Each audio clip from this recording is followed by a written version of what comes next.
वालेकुम व रहमतुल्लाहि व बरकातुहू। मैं हूं अमजद हुसैन और आप देख रहे हैं टेक लर्निंग स्कूल।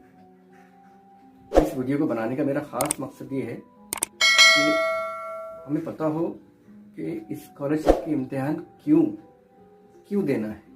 ये सवाल काफ़ी सारे बच्चे हमेशा पूछते रहते हैं, स्पेशली 5वीं और 8वीं क्लास के बच्चे, कि महाराष्ट्र में स्कॉलरशिप के इम्तिहान क्यों।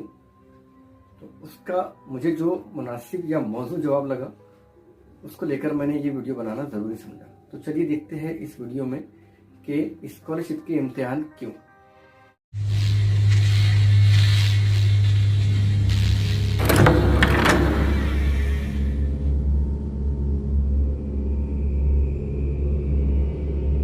देखिए, स्कॉलरशिप के इम्तिहानों का सिलेबस या ये इम्तिहान लेना ज़रूरी क्यों है, किस एज ग्रुप के लिए इम्तिहान लेना है, इसके लिए काफ़ी सारे एक्सपर्ट ने इस पर काफ़ी सारी चर्चाएं की है, काफ़ी सारी मीटिंग्स की है और काफ़ी सारे जो एक्सपर्ट लोग हैं इन सब ने बैठकर एक सिलेबस तैयार किया एक पर्टिकुलर एज ग्रुप के लिए। वो एज ग्रुप है 5वीं क्लास का और 8वीं क्लास का। उन्होंने एक मकसद को सामने रखा। उनके काफ़ी सारे मकासद होंगे उनके सामने, लेकिन एक दो मकसद उनके खास थे। तो मुझे भी जो लगा, दो मकसद मैं आपको इस वीडियो में बताऊंगा कि इस इम्तिहान लेने के दो खास मकासद क्या है। वीडियो में आप आखिर तक बने रहिए, क्योंकि कुछ ऐसी बातें भी बताऊंगा मैं आपको जो बच्चों के लिए काफ़ी ज़रूरी है। मुझे ऐसा लगता है कि बातें हमारे स्पेशली उर्दू मीडियम के बच्चों को मालूम होना चाहिए कि स्कॉलरशिप के इम्तिहान हम क्यों दे रहे हैं, इससे हमारा क्या फ़ायदा होगा।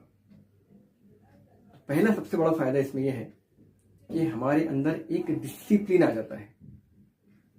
हम एक निज़ामुल औकात बनाते हैं, यानी टाइम टेबल बनाते हैं, और उस टाइम टेबल के हिसाब से हम अपने स्कूल का वक्त, अपने घर में पढ़ाई का वक्त, अपने सोने का वक्त, अपने उठने का वक्त, अपनी दीगर ज़रूरियात का वक्त और इबादत का वक्त, ये सब के लिए हम एक टाइम को फिक्स करते हैं और उस फिक्स टाइम में हम काफ़ी सारा लंबा अरसा गुजारते हैं। तो जब आप कुछ काम को कंसिस्टेंसी से काफ़ी दिनों तक करते हैं तो वो चीज़ आपके अंदर घर कर जाती है, आपको मामूल बन जाता है। यानी धीरे धीरे धीरे आप एक डिसिप्लिन इंसान बनना शुरू होते हैं। तो स्कॉलरशिप इम्तिहान का पहला और ख़ास मकसद यही है कि बचपन से बच्चों में डिसिप्लिन आए। सिर्फ मिलिट्री के लोगों में ही डिसिप्लिन होता है।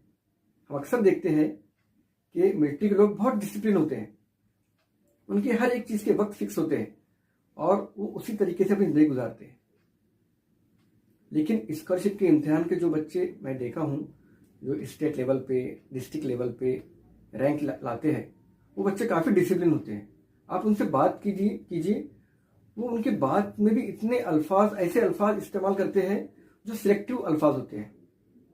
वो इधर उधर की कोई फालतू बातें नहीं करते। जितना टू द पॉइंट आंसर उनको देना है उतना टू द पॉइंट आंसर वो देंगे। जो क्वेश्चन टू द पॉइंट उनको पूछना है वही क्वेश्चन हम पूछेंगे। और जब आप उनसे जनरल टॉकिंग करेंगे तो भी वो इतने पॉइंट टू पॉइंट बातें करते हैं, ऐसा लगता है कि ये बच्चे कितने डिसिप्लिन है, कितने मैनरफुल हैं। तो ये चेंज उनके अंदर आया।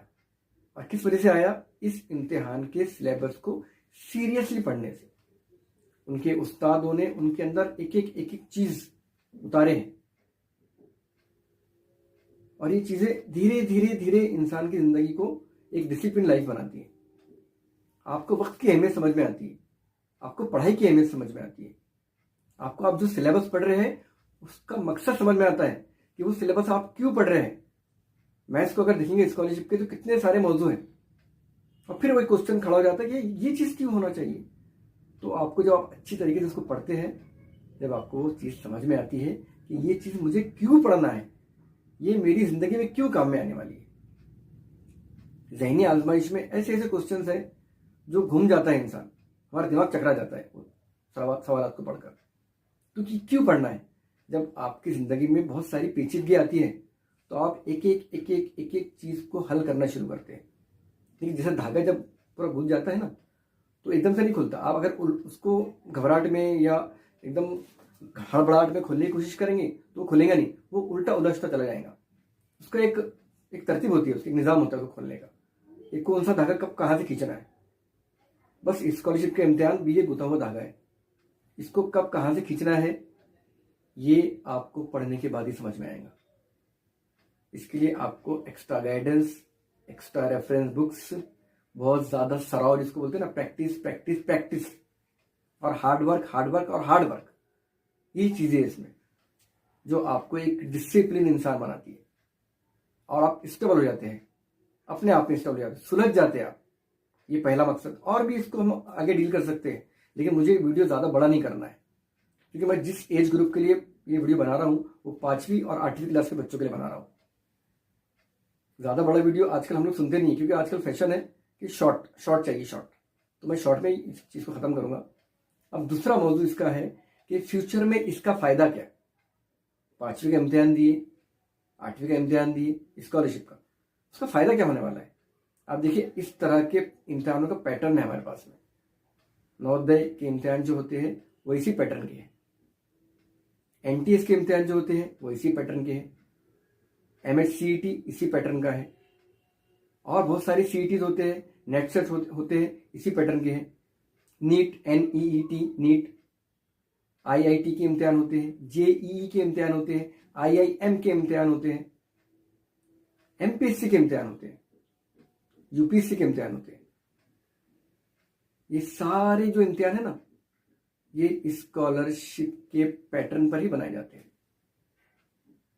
बस कुछ रूल्स अलग होते हैं, कहीं पर माइनस मार्किंग का सिस्टम होता है 1/3 वगैरह MPSC वगैरह में, कहीं पर कुछ सिलेबस चेंज होता है। जैसा अगर आप JEE का इम्तिहान देखेंगे तो उनके हिसाब से सिलेबस है जहाँ एडमिशन हो रहे हैं। नीट का सिलेबस आप देखेंगे तो वो सिलेबस थोड़ा अलग है। मेडिकल की एंट्रेंस है तो मेडिकल से रिलेटेड उसमें सिलेबस सेट किया गया है, लेकिन पैटर्न तो यही है। और ये पैटर्न आपको 5वीं क्लास से दे रहे हैं गवर्नमेंट। एक मरतबा आपने 5वीं क्लास को सिंसियर भी नहीं पढ़े, आपने सिंसियर नहीं पढ़े इसको, बस कैजुअली गए, बस इम्तिहान देना है, दे दी। जब आप 8वीं में आएंगे ना तो आपको 5वीं क्लास की कुछ चीज़ें याद आएंगी कि काश मैं वो सिलेबस को सीरियसली पढ़ता तो मुझे 8वीं क्लास में उसका फ़ायदा होता था।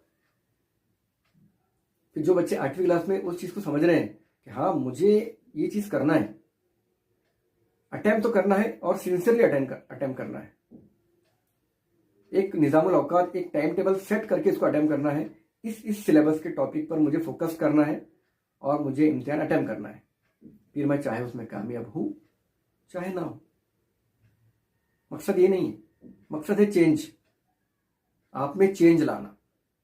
वो सिलेबस ही ऐसा है, उससे चेंज आता है इंसान में। जब मैंने फर्स्ट टाइम MPSC दिया था तो मेरे अंदर बहुत कुछ चेंज आया था।